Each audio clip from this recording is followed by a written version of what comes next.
22 जनवरी 1980 ऋषि कपूर और नीतू सिंह की शादी का जश्न चल रहा था।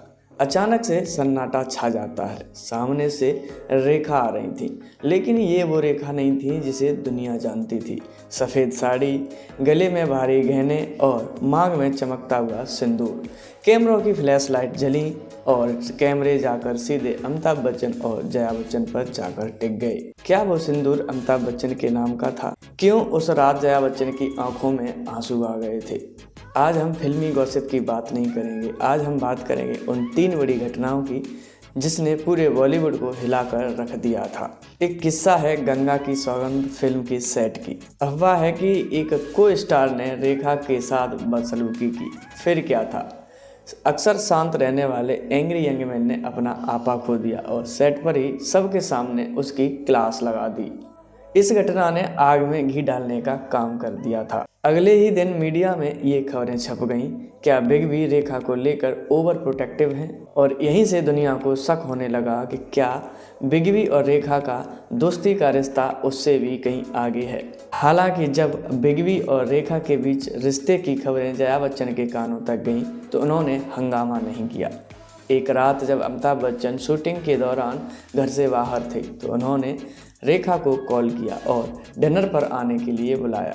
रेखा को लगा कि शायद आज लड़ाई होगी, लेकिन जब रेखा जया बच्चन के घर पर पहुंची तो ऐसा कुछ नहीं था। जया ने उन्हें बड़े ही प्यार से खाना खिलाया और अपना घर दिखाया। जब रेखा जाने लगी और दरवाजे पर पहुंची तो जया बच्चन ने उनसे एक ऐसी बात बोली कि उस दिन रेखा को पता चल गया था कि वो ये जंग कभी नहीं जीत पाएंगी। जया बच्चन ने रेखा से कहा कि किसी भी कंडीशन में वो अमिताभ बच्चन को नहीं छोड़ेंगी। रेखा यहीं से समझ गई थी कि जया बच्चन अमिताभ बच्चन को कितना प्यार करती हैं। चाहे कितना भी प्यार रेखा अमिताभ बच्चन से कर ले, लेकिन जया बच्चन अमिताभ को कभी नहीं छोड़ सकती। बाद में साल 1982 में फिल्म कुली की शूटिंग के दौरान अमिताभ बच्चन को एक जानलेवा चोट लगी, जिसकी वजह से अमिताभ बच्चन बुरी तरह से घायल हो गए और हॉस्पिटल में एडमिट रहे। उनकी जान को बेहद ही ज़्यादा खतरा था। उस समय पूरा देश उनकी जान बचाने के लिए दुआ मांग रहा था। जया बच्चन भी अस्पताल में उन्हीं के साथ थीं। इस दौरान रेखा अमिताभ बच्चन से मिलने के लिए हॉस्पिटल गई, लेकिन उन्हें अंदर जाने की अनुमति नहीं मिली।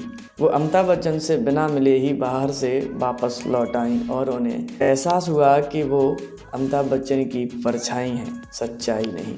और इस बेबस घटना ने उनके रिश्ते की नींव को हिलाकर रख दिया था। इसी लव ट्रायंगल की सच्चाई को दिखाने के लिए फिल्म मेकर यश चोपड़ा ने एक फिल्म बनाने के बारे में सोचा, जिसका नाम रखा था सिलसिला।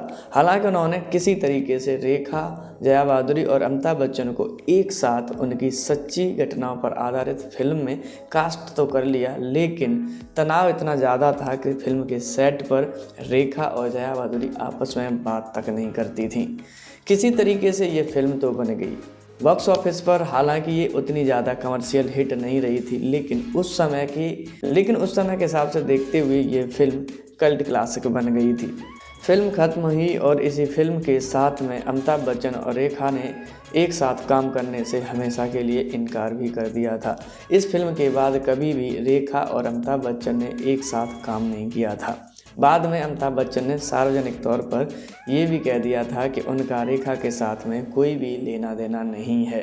हालांकि अमिताभ बच्चन की इस टिप्पणी के ऊपर रेखा ने एक इंटरव्यू में ये भी कहा था कि उन्होंने अपनी गरिमा और मर्यादा को बचाए रखने के लिए ऐसा कहा है और इसके लिए वो बुरा नहीं मानती।